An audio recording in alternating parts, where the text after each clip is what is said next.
Πρώτα μετράμε το κεφάλι από άκρη σε άκρη για να βρούμε το κέντρο. Εμένα εδώ είναι 8 εκατοστά και κάτι χιλιοστά, οπότε η μέση είναι 4,1 χιλιοστό περίπου. Τραβάμε μια γραμμή με το μολύβι και μετά, για να το προστατέψουμε, μπορούμε να κολλήσουμε 1-2 κομμάτια χαρτοτενία πάνω στο σημάδι μας.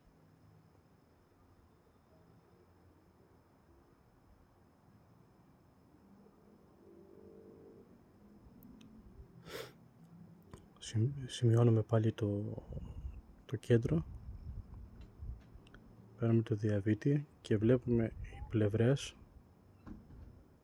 οι πλευρές από κάθε μεριά του κεφαλιού, αριστερά, δεξιά και πάνω, να είναι η ίδια απόσταση. Βλέπω ότι είναι σωστό εκεί που το έβαλα, δεν ήθελε καθόλου πείραμα ούτε πάνω ούτε πιο κάτω. Το σημειώνω με ένα σταυρό για να μην το ξαναψάχνω.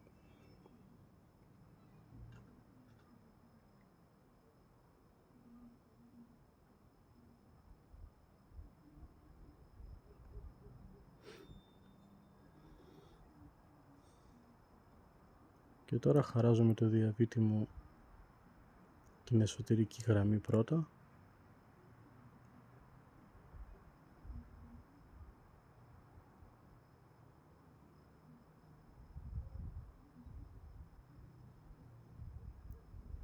Ανοίγω λίγο το διαβήτη ακόμα και κάνω και την εξωτερική γραμμή.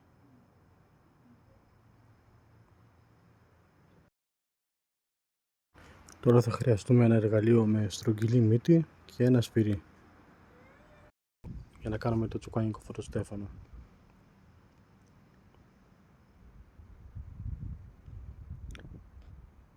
Τις αποστάσεις από κάθε χτύπημα τις κάνω με το μάτι πια. Έχω αρκετή εμπειρία ώστε να μπορώ να τα βγάλω με ίδια απόσταση, αλλά αν σας δυσκολεύει αυτό, μπορείτε να χρησιμοποιήσετε το διαβήτη, να το ανοίξετε, ξέρω εγώ, μισό εκατοστό, από μύτη σε μύτη η απόσταση να είναι, οι μύτες να έχουν απόσταση μισό εκατοστό ή 1 εκατοστό, αναλόγως πόσο μεγάλο είναι το φωτοστέφανο. Συνήθως μισό εκατοστό είναι εντάξει και μπορείτε να το μαρκάρετε έτσι με το διαβήτη. Χτυπάμε προσεκτικά το φωτοστέφανο.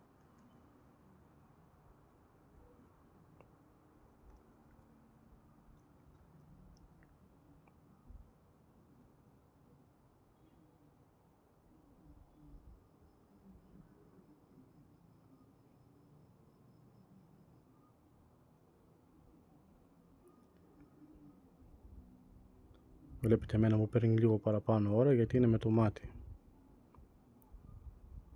Αν το μαρκάρετε με το διαβήτη θα τελειώσετε πολύ πιο γρήγορα.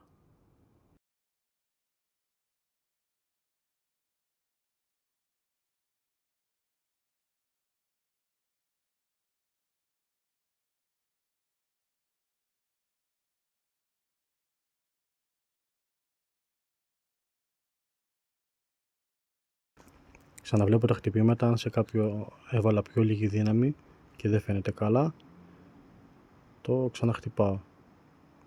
Προσοχή, μην το παρακάνετε με τη δύναμη. Και αυτή είναι η διαδικασία του τσουκάνικου φωτοστέφανου.